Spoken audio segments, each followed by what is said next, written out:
After the Second Vatican Council reforms, the Catholic vicariates of the numerous South Pacific island nations became official dioceses, and the number of vocations in the region began to increase.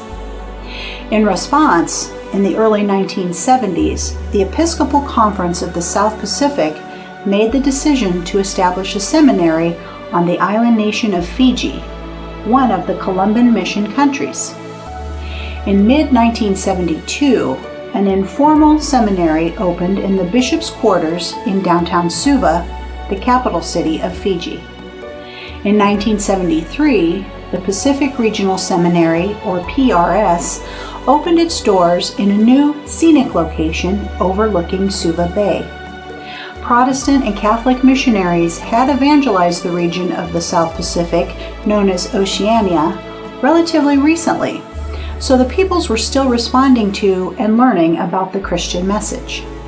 Seminarians entered PRS from nations all over Oceania, and the Columbans were a part of the new seminary from the beginning.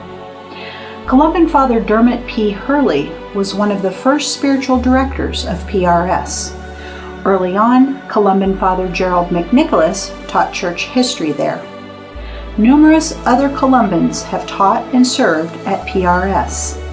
In the late 1980s, a young Fijian seminarian, Ione Gukibo, entered PRS, and in December 1994 was ordained a Columban Father, one of the first Fijian Columbans.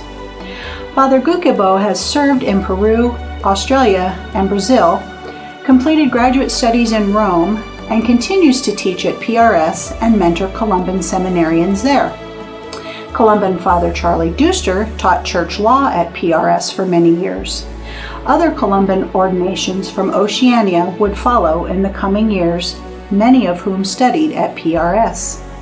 The Pacific Regional Seminary, while not exclusively a Columban institution, has served as a linchpin for the Columban mission in Oceania.